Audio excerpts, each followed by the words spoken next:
Amado Deus e eterno Pai, em nome do Senhor Jesus Cristo, aqui encontra-se a tua igreja, Pai.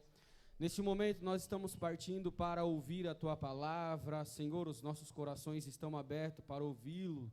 Ó Pai, tu sabes o nosso coração, o Senhor sabe qual foram as nossas palavras durante o dia, a intenção de muitos que entraram aqui. O Senhor sondou os pensamentos, o Senhor sondou a mente, o coração, a alma. Tu sabes, ó Deus, como cada um entrou neste lugar. E nós sabemos que a tua palavra, onde ela é ministrada, há mudança. Senhor, aonde a tua palavra é ministrada, Senhor, há orientação, Senhor, há transformação, há motivação, há alegria, porque o teu Espírito Santo assim age através da tua palavra. Nós sabemos que o teu servo já está em tuas mãos e o Senhor já tem posto no coração dele aquilo que a tua igreja precisa ouvir. No nome do Senhor Jesus Cristo, desde já te agradecemos. Amém. Permaneça de pé. Glória a Deus. Queridos, a paz do Senhor Jesus. Se assente, por gentileza.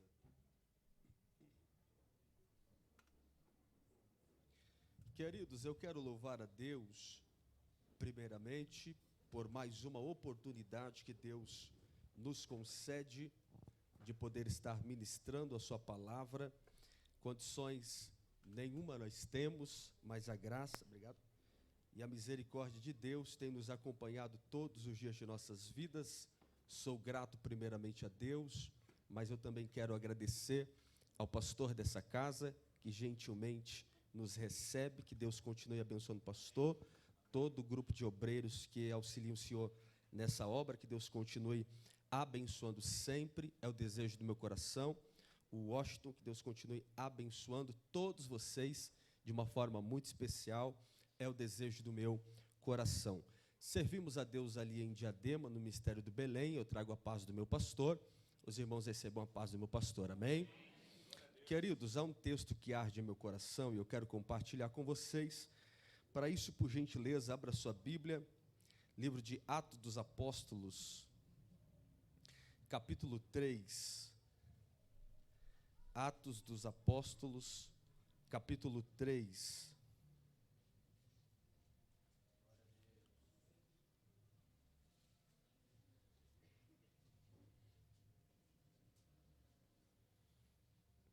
Atos capítulo 3, quantos acharam, diga amém.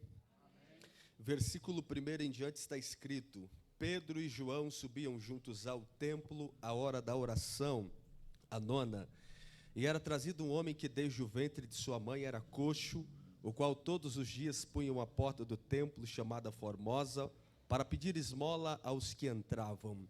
O qual, vendo a Pedro e a João que iam entrando no templo, pediu que lhe desse uma esmola. Pedro, com João, fitando os olhos nele, disse-lhe: olhe para nós.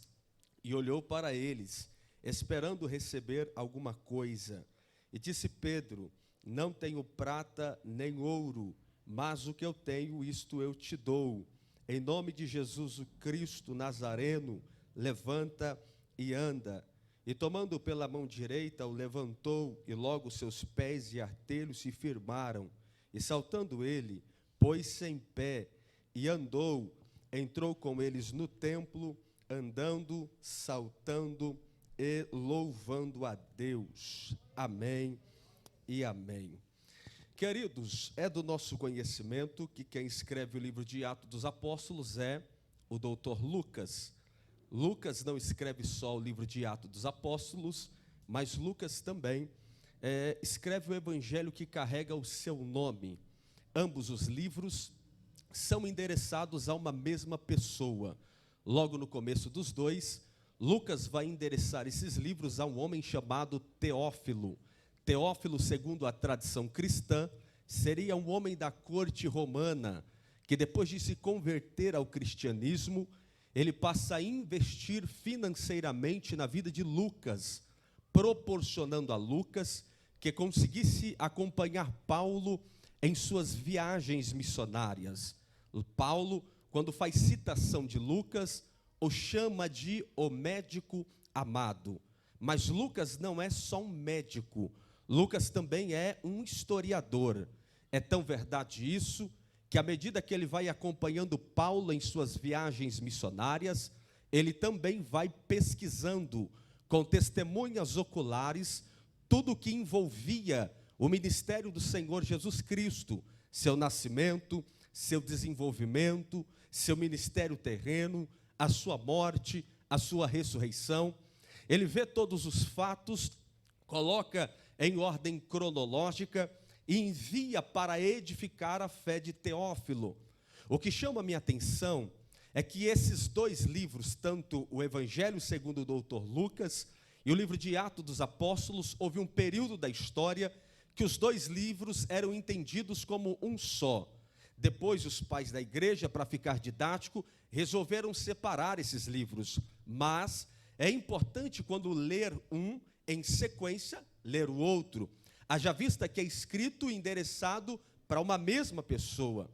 Ora, porque se no Evangelho Lucas vai falar de um Cristo que nasceu da Virgem, que cresceu, que desenvolveu, que teve sua vida na carpintaria, que teve seu ministério desenvolvido aos 30 anos, ele fala de um Cristo que iniciou por mais de 3 anos pregando, depois entrega a sua vida por amor de muitos.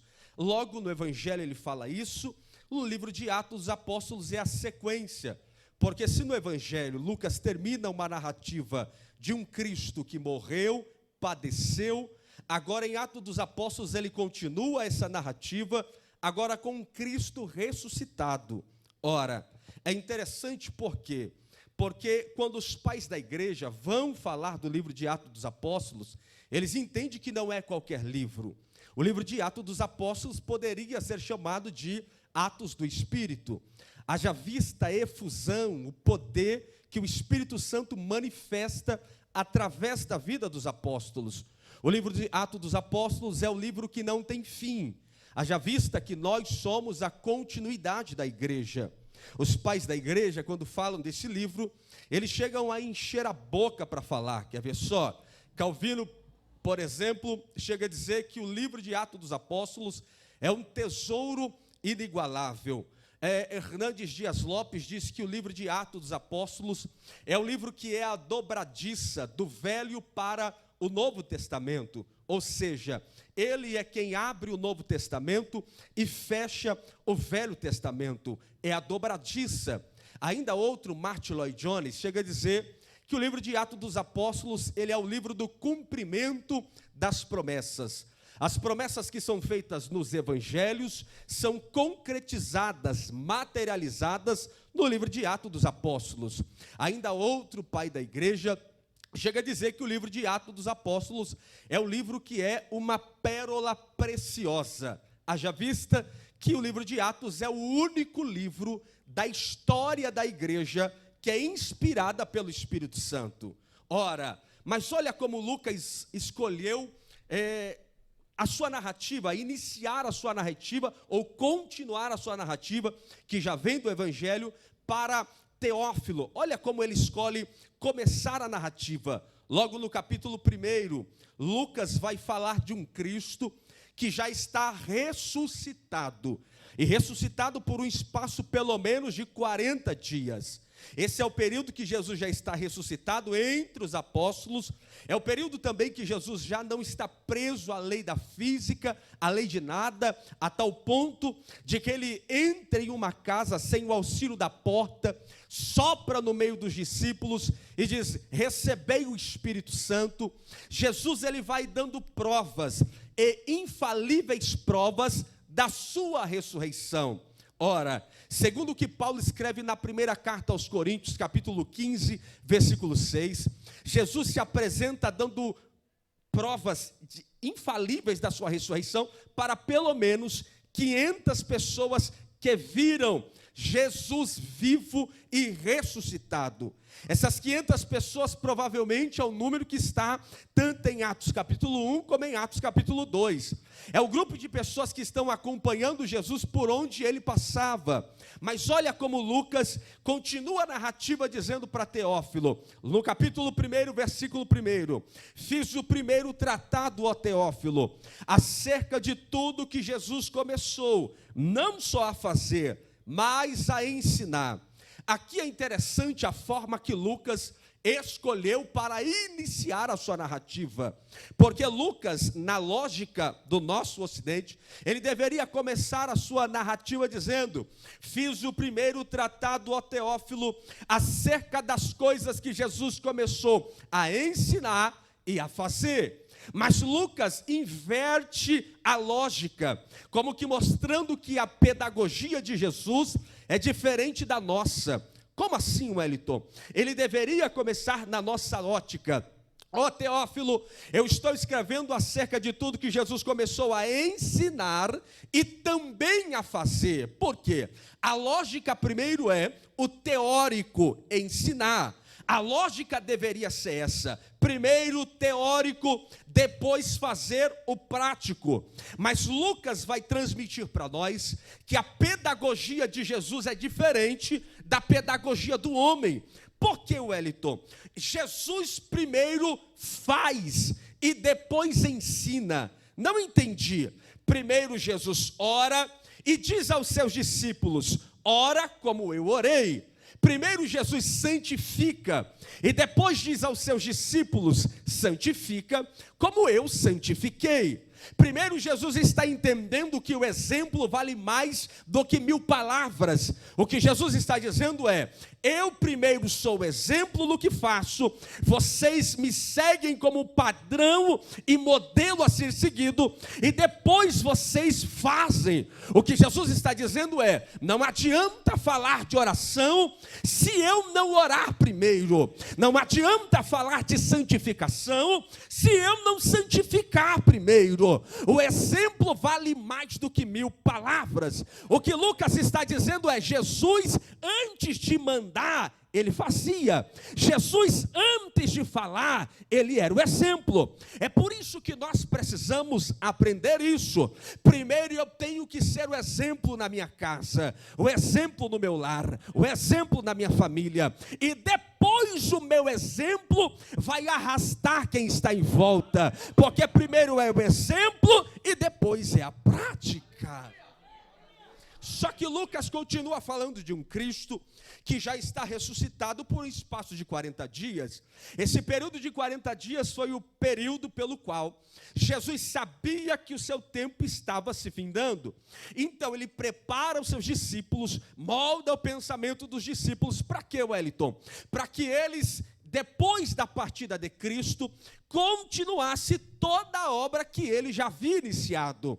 Só que quando estava se findando este período de Jesus sobre a terra, Jesus vai reunir os seus discípulos e vai levá-los em direção ao Monte das Oliveiras. Nesse percurso que eles estão indo para o Monte das Oliveiras, os discípulos começaram a interrogar Jesus, perguntando para ele: mestre, quando vai ser o tempo da restauração de Israel?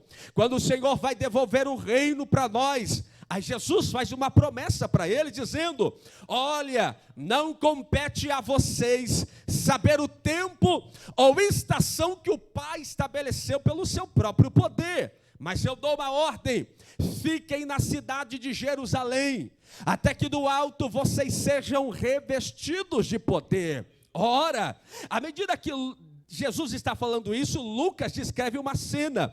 Olha a cena que linda. Jesus falando com os discípulos, de repente veio uma nuvem que se deslocou do céu e veio até onde Jesus estava. Jesus entra nessa nuvem e começa a ir assunto ao céu.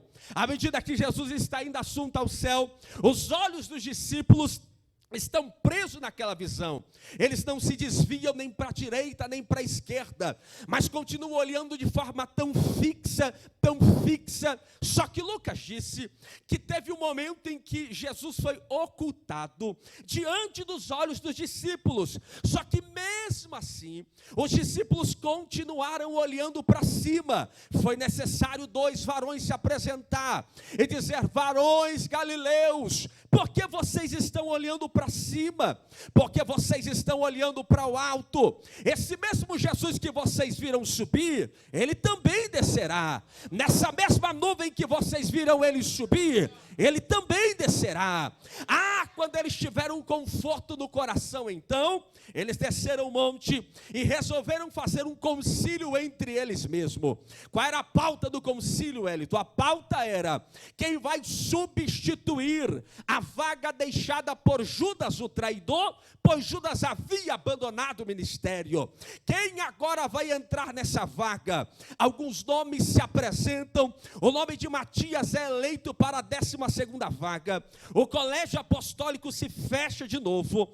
Só que eu preciso dizer a você que entre a subida de Jesus e a descida do Espírito Santo há um intervalo histórico de aproximadamente 10 dias. Ora, esse período de 10 dias eu corroboro com os pais da igreja, que diz que foi o período pelo qual os discípulos passaram então a se reunir no cenáculo para um objetivo específico. E qual era? Orar para que o cumprimento da promessa fosse concretizado. Mas que promessa, Wellington? A promessa que Jesus já havia feito algumas vezes, pois ele disse nos seus próprios lábios: eu vou para o Pai, mas quando eu for, eu enviarei e rogarei ao Pai para que Ele mande um outro Consolador, para que eles estejam com vocês até a consumação do século. Então eles passaram a orar durante esses 10 dias, orando, clamando, pedindo, suplicando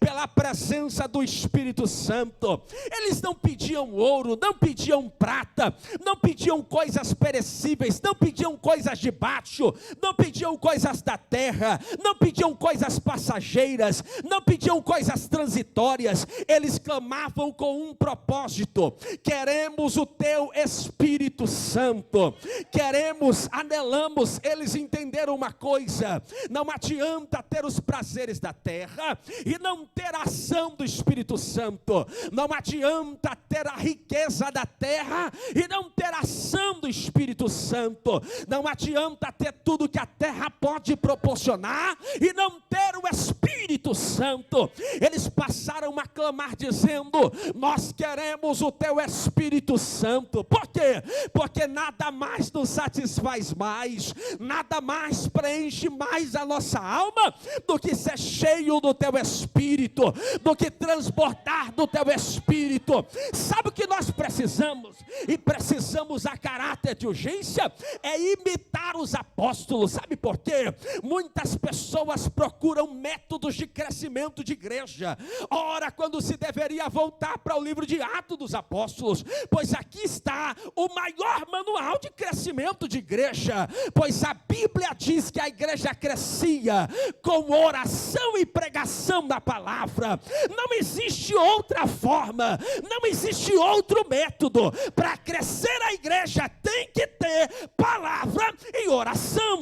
Aí a igreja cresce, aí a igreja fervilha, porque a igreja que tem oração e tem palavra é uma igreja pulsante, é uma igreja viva, é uma igreja militante, é uma igreja poderosa. O que nós precisamos nesses últimos dias é clamar por mais ação do Espírito Santo, até porque nós sabemos tudo do TikTok e às vezes não sabemos citar um salmo da Bíblia, porque às vezes sabemos tudo que se passa nas novelas, mas não sabemos fazer a oração do Salmo 91. Às vezes a gente sabe tudo da política, é bom que se saiba, mas às vezes sabemos pouco da Bíblia, é pouco do fogo, é pouco de adoração. A gente tem a coragem de orar, ou melhor, de chegar num cinema, ver o nosso artista, o filme que gostamos da Marvel, o nosso artista morre no filme, na ficção, a gente chora, mas na igreja a gente tem dificuldade de derramar uma lágrima, de levantar a mão, de dar um glória. Eu não estou dizendo que você não deva ter vida social, você tem que ter a sua vida social, mas nós que somos crentes, estamos pautados em uma lei que nos rege. Qual, Wellington? Buscai primeiro o reino dos céus. O que nós queremos é fogo, o que nós queremos é poder, o que nós queremos é ousadia, o que nós queremos é unção. Eu gosto de Paulo, sabe por quê? Porque Paulo, ele várias vezes ratificou ficava dizendo: olha, quando eu vim até vocês, eu não vim com poder de palavra persuasiva, mas eu vim em demonstração do Espírito e de poder. O que nós precisamos é isso, clamar dizendo: vem Espírito Santo.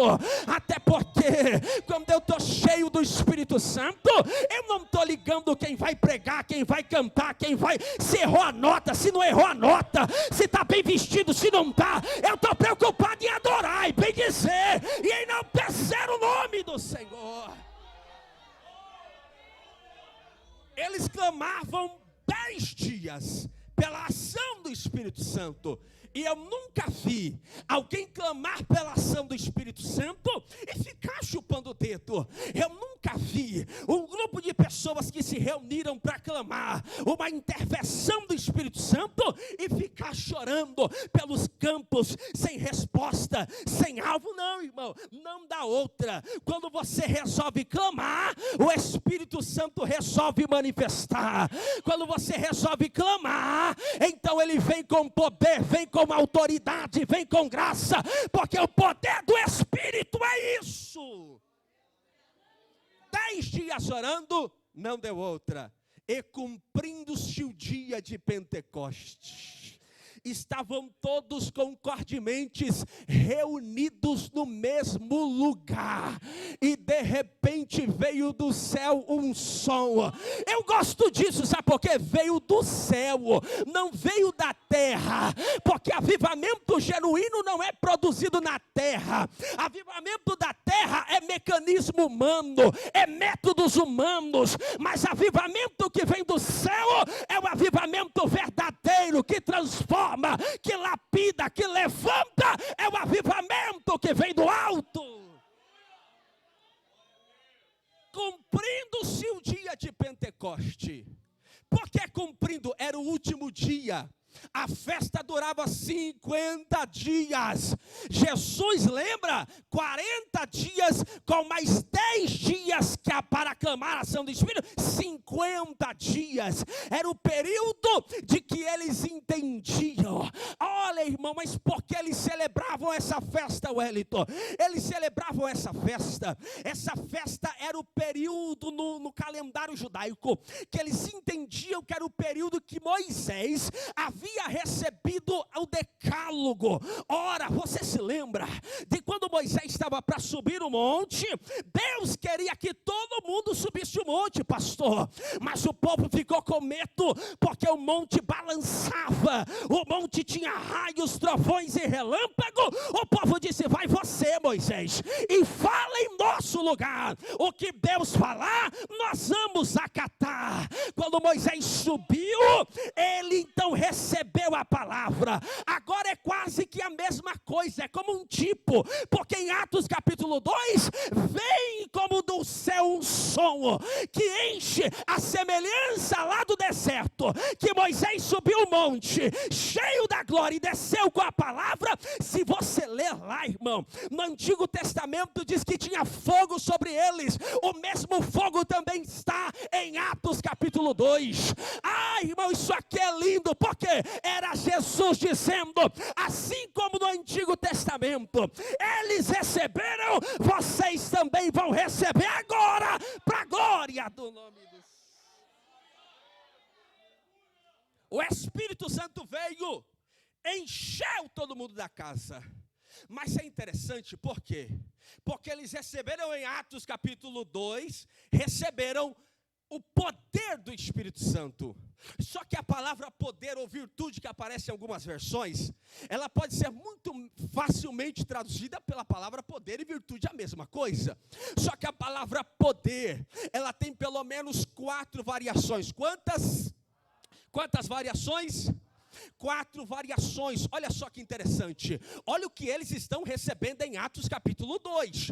Então a palavra poder tem como primeira variação, a palavra traz a ideia de um governo. A segunda variação da palavra traz a ideia de uma habilidade. A terceira variação da palavra traz a ideia de uma energia. E a quarta variação da palavra traz a ideia de uma dinamite. Então o que eles estão recebendo em Atos capítulo 2 homens é nada mais, nada menos do que essas 4 coisas. O que é, Wellington? O governo de Deus sobre a vida, uma ação do Espírito Santo, sem a qual ninguém conseguiria exercer a chamada. Terceiro, uma habilidade que vem do alto. E 4, uma dinamite para despovoar o inferno e povoar o céu para a glória do nome do Senhor. Eu vou melhorar a revelação, mas você promete melhorar esse glória a Deus? Olha só, quando a gente pensa em dinamite, a gente pensa em algo destrutivo, em algo que vem para desmoronar. Mas eu gosto do William Hendrickson, pois ele diz uma coisa linda. Ele diz: olha, há uma grande diferença entre a dinamite do homem e a dinamite de Deus. Por quê? Porque a dinamite do homem destrói, a dinamite de Deus constrói. A dinamite do homem coloca para baixo, a dinamite de Deus coloca para cima. A dinamite do homem vem para destruir, aniquilar e dizimar. A dinamite de Deus vem para construir, consolidar e edificar. Assim é a dinamite que vem do alto. Oh, aleluia. Eles receberam o poder do Espírito Santo, foram cheios. Só que o que estava acontecendo no cenáculo começou a chamar a atenção de quem estava fora do cenáculo.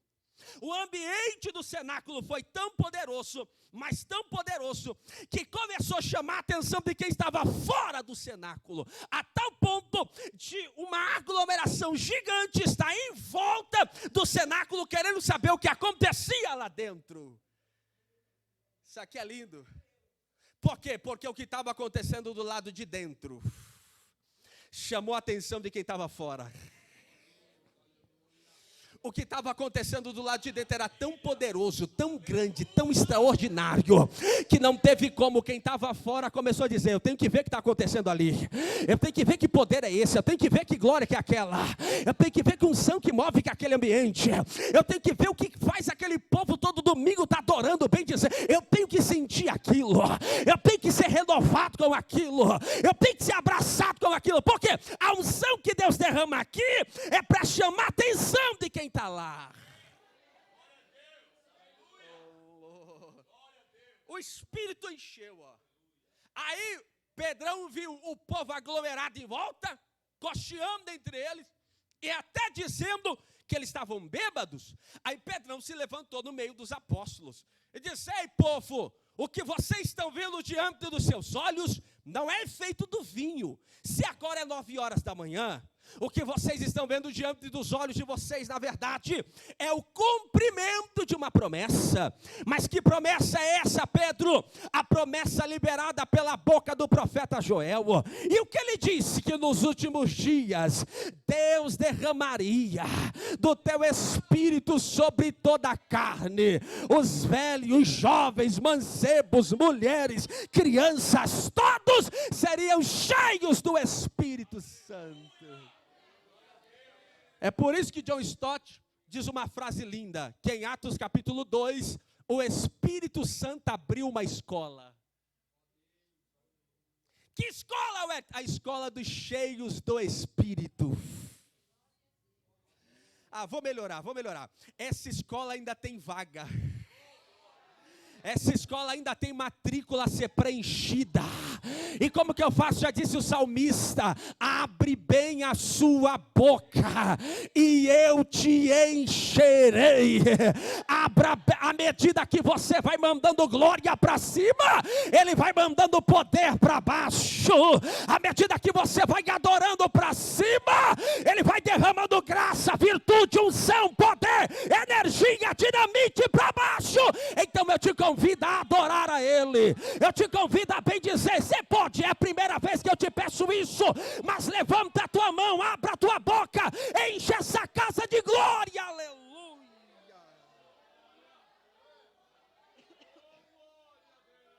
Oh, aleluias.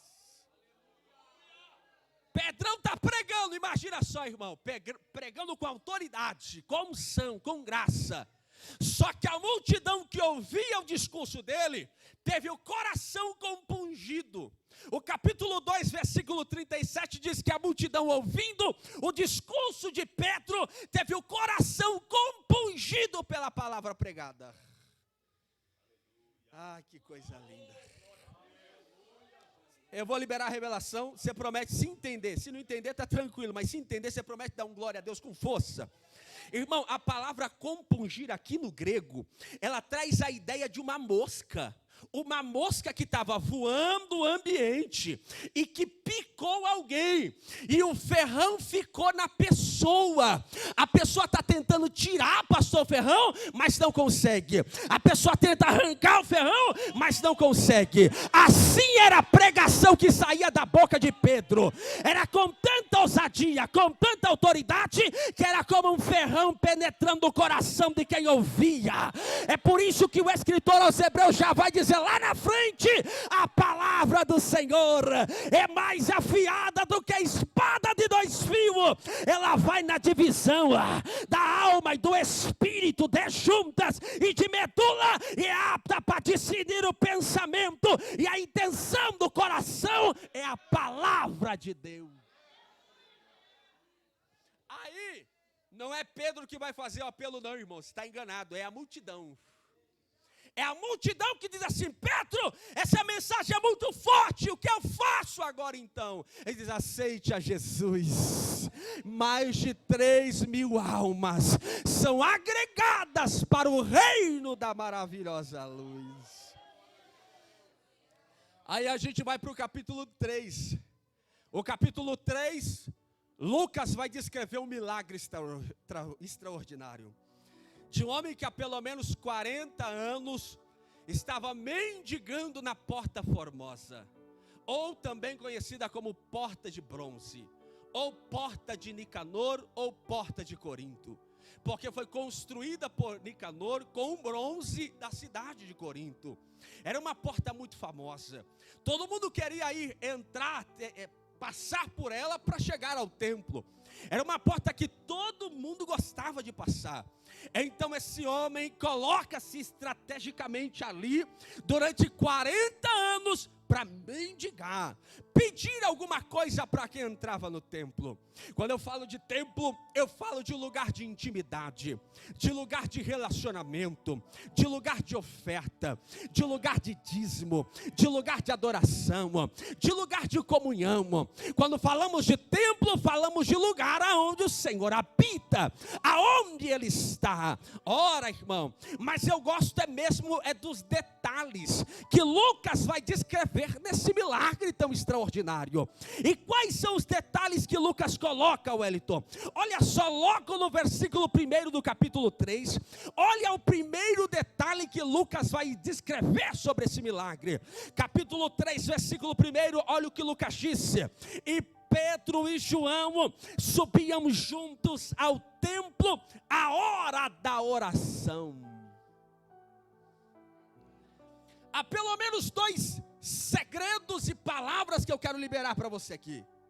A primeira chave está, olha aqui: e Pedro e João subiam juntos ao templo. Isso aqui me chamou a atenção. Por que, Wellington? Eles estão subindo juntos. Isso aqui me chamou a atenção, por quê? Porque no capítulo 2 eles são cheios, transbordam, tem línguas estranhas, tem salvação de alma, tem dinamite, tem energia, tem tudo. Mas no capítulo 3 estão andando juntos. Porque tem gente que pensa que o poder de Deus traz divisão. Poder de Deus não traz divisão. Poder de Deus traz unidade. Poder de Deus traz companheirismo. Poder de Deus traz um ajuda o outro. Um estende a mão para o outro. Tem gente que se julga tão santarrão, pastor, que diz assim: eu estou num nível espiritual tão alto, Osto, que eu não posso nem muito falar com o pastor, porque eu estou numa unção, numa intimidade. É porque a unção não é de Deus. Porque a unção de Deus não traz divisão entre ninguém. O poder de Deus, ele traz unidade, companheirismo. Eles estão subindo juntos, como que dizendo: eu preciso de você, você precisa de mim. Nós não vamos a lugar nenhum sozinho na obra. Enganado está a pessoa que acha autossuficiente e acha que não precisa de ninguém. Todo mundo precisa de todo mundo. Todo mundo precisa de todo mundo. Eles estão subindo juntos, demonstrando companheirismo. Só que eles estão subindo em um horário específico. Que hora? A hora da oração, a nona. Você sabe tanto quanto eu, e eu vou ficar só nesse versículo, caminho para o fim. Você sabe tanto quanto eu que o judeu ele tem pelo menos 3 horários de oração.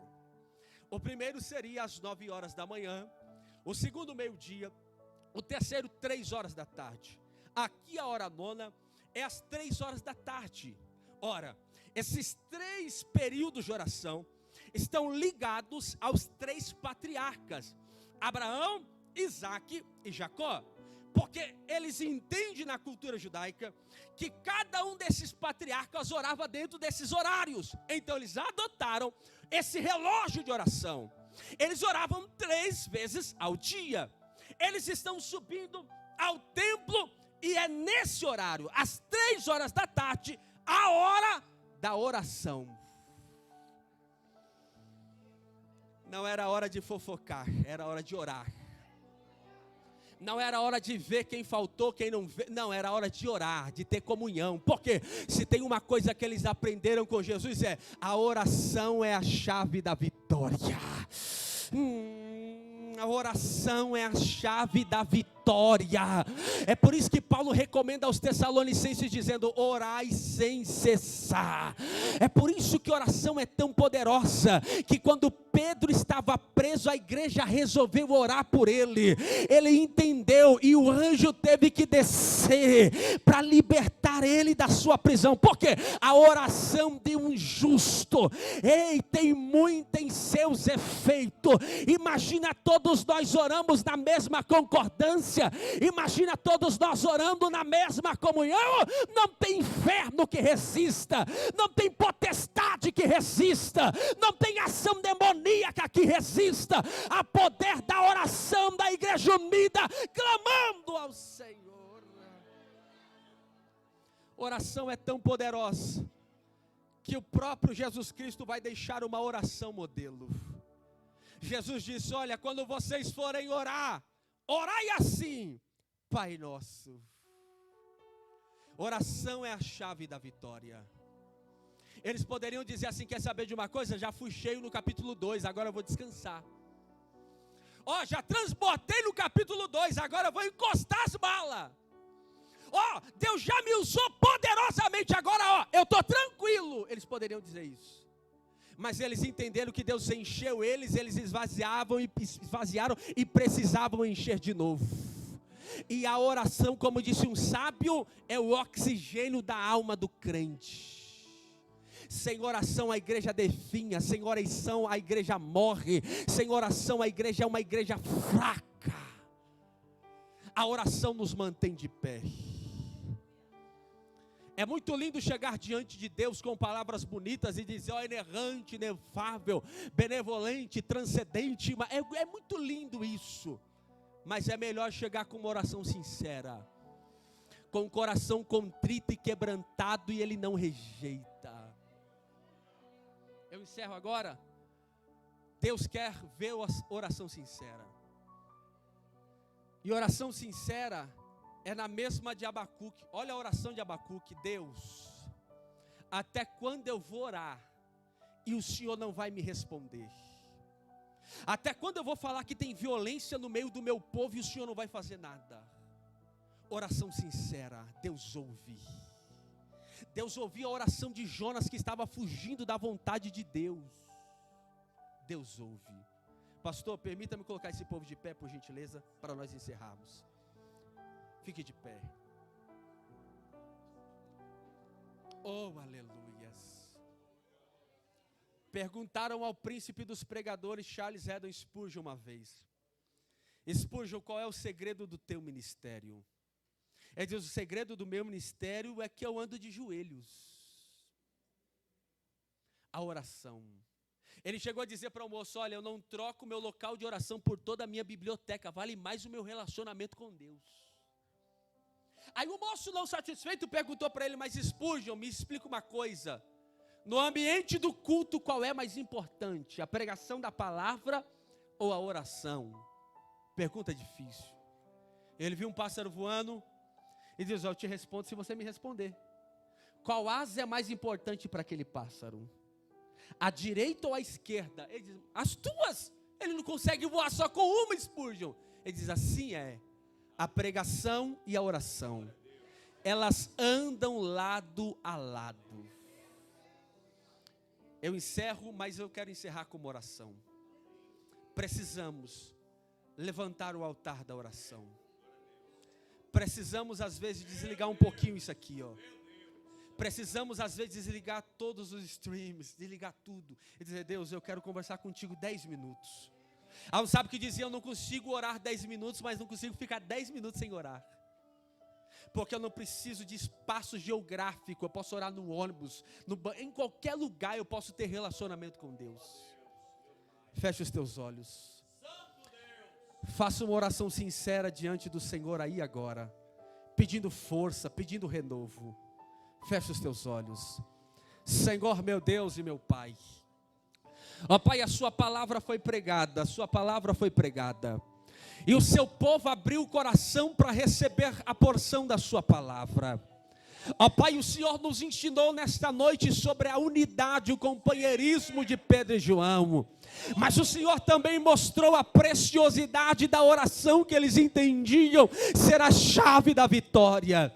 É por isso que nós nos colocamos aqui na sua presença, Pai, para clamar diante do Senhor, para rasgar o nosso coração diante do teu altar. Nós entendemos, ó Pai, que nós guardamos o contato contigo é algo, Senhor, imprescindível. A oração mantém a chama acesa, a oração mantém o contato com o Salvador, a oração nos traz sensibilidade diante do teu altar, a oração nos faz, ó Pai, sentir a tua graça, Senhor. Oh Espírito Santo, eu sinto uma graça de Deus. Deus está dizendo: volte com o altar da oração. Levante o altar da oração e eu mudo o teu quadro. Levanta o altar da oração que eu mudo a tua sorte. Emanarachandarabia. Emanarachandarabaracalachandara. Ebadarachorabaraxandara. Se a igreja resolver orar, o céu vai mover. Se você orar, o céu vai mover.